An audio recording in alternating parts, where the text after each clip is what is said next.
If you hate human beings, your day has come. At present rates, the human population will peak in around 30 years, then start plummeting. In the greatest crisis to ever face the human race, the birth rate all over the world is plunging, and it will leave the world with vastly fewer people and the attendant catastrophes that go with population collapse.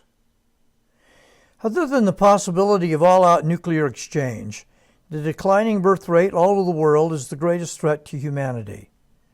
Consider the words of Mads Larsen, the Norwegian demographer, quote, "It is the most severe challenge the West has ever faced. It is worse than volcanic eruptions, worse than World War II, worse than the Black Plague, worse than any climate crisis. We got through all those enormous challenges of the past. I guarantee you with mathematical certainty that we will not survive shrinking fertility." End quote. There are over 100 nations with a population of nearly 3 billion who are under replacement rate. What is the replacement rate? It is a little over 2 babies per woman to take account of the slight imbalance in male and female births. Slightly more of the former are born. Also, not all girls survive until reproductive age.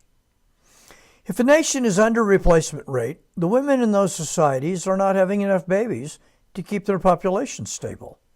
What happens to those nations? Let's use China as an example. Her birth rate now is about 1 child per woman. At that rate, China would lose half her population in the next 60 to 70 years, or about 700 million people. Last year alone, China lost 13 million. So the downward spiral has begun. You read online these days, lots of people saying this is going to be a Chinese century. If China is going to be dominant, they better get with it.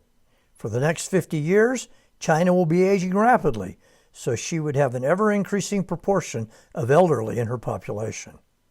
About 80 countries are around 1.5 babies per woman. Those nations will lose half their population in the next 100 years. Without immigration, the U.S. would have 100 million fewer people by the turn of the century. John Shelton in World Magazine says, quote, "The moral order of the universe, as the Chinese Communist Party is painfully and all too slowly discovering, is not a set of suggestions for enlightened living. It is an iron law with fearsome consequences. It is not only nature's law, but God's as nature's creator. And as Paul warned the Galatians, God is not mocked, for whatever one sows, that will he also reap." End quote. So too, it seems, do nations. Consider the United States. This from the Daily Wire, quote, "Recent projections from the Congressional Budget Office warn that beginning in 2033, there will be more deaths reported in the United States than births. After 2032, U.S. population growth will be entirely dependent on net immigration, according to the CBO's projections. The United States recorded just 514,000 more births than deaths in 2025. End quote. Demographic collapse becomes increasingly worse because every generation is going to be a third smaller if women average 1.4 offspring. If we fall down to South Korea's rate of 0.7, every generation will be 2/3 smaller. That means that in just 3 generations, South Korea will have lost 96% of her children. To put it another way, if we have 100 children starting school today, in 3 generations, there are going to be 4.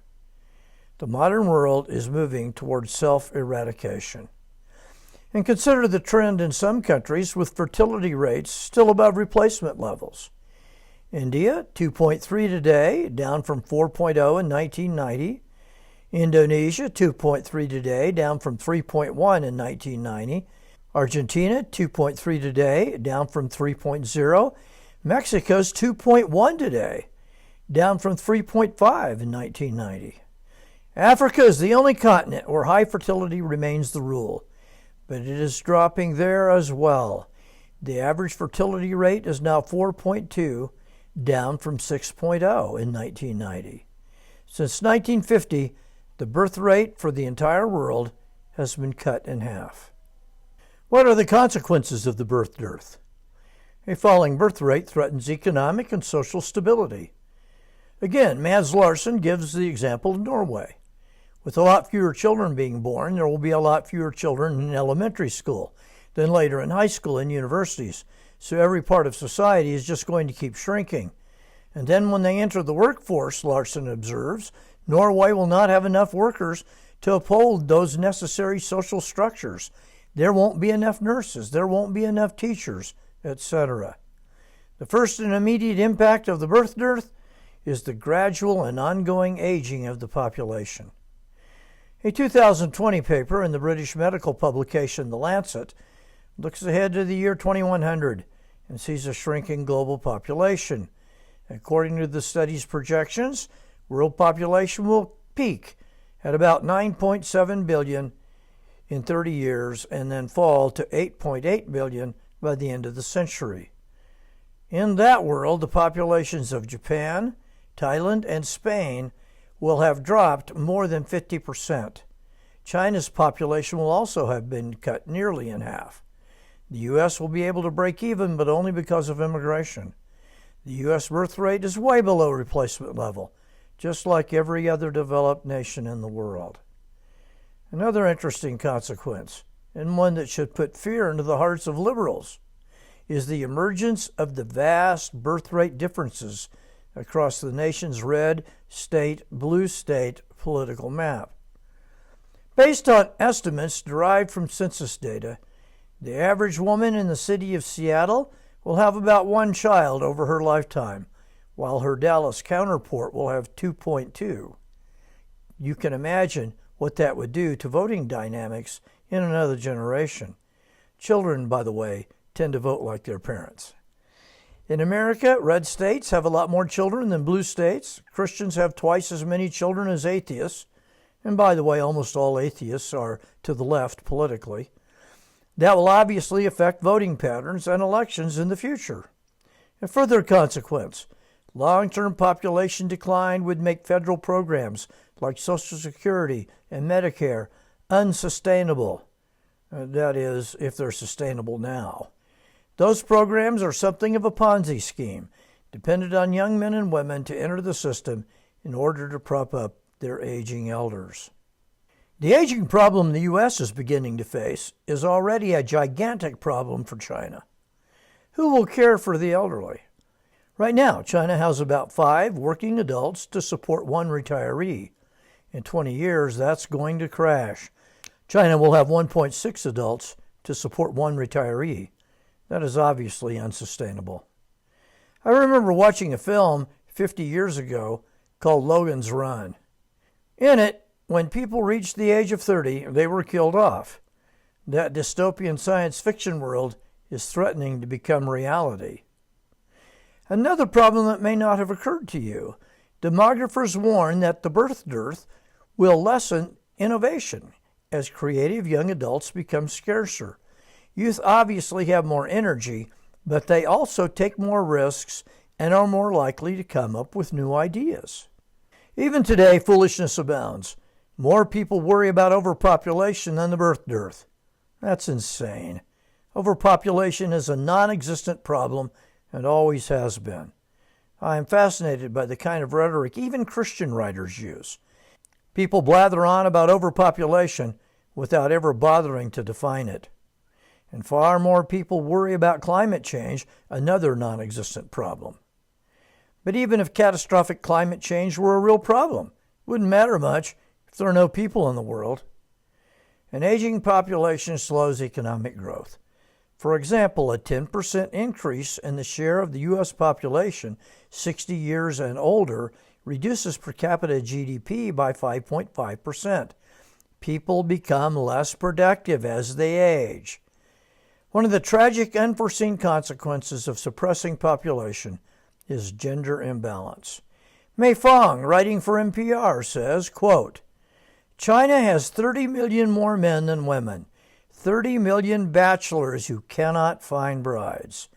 They call them guangguan, that is, broken branches. That's the name in Chinese. They are the biological dead ends of their family. End quote. She says the one-child policy also led to forced abortions and the confiscation of children by the authorities. My own daughter, who's lived in China for nearly 20 years, had a colleague at her university forced to have an abortion. The Nobel economist Amartya Sen estimated there were about 100 million missing women that were never born or who were killed or aborted across Asia. The birth dearth causes many tragedies you would never think about. For example, lots of the elderly across the world are dying alone. I remember reading about authorities in Japan entering the apartment of an elderly man who had died. His finances had been set up so that he automatically received his pension and all his bills were paid electronically. He had been dead for 3 years. No one knew he existed, and no one knew he had died. One of my favorite demographers is Mary Eberstadt. She says, quote, "As has been pointed out ad infinitum, not everyone can start a family and not everyone wants to. As has not been pointed out, it needs to be. A world of falling birth rates shrinks the extended family more than ever, rendering everyone more vulnerable to loneliness than before." End quote. She further observes that the people on whom modernity depends are failing to reproduce themselves, which means that modernity itself is failing to reproduce itself. Most voters have no idea that this is happening, nor do most politicians. A proverb often attributed to Confucius says that those planning for the year ahead should plant rice. Those planning for 10 years should plant trees. Those planning for 100 years ahead should plant children. In Genesis 1:28, Almighty God commands us to be fruitful and multiply. Disobeying Him is creating the greatest crisis mankind has ever faced.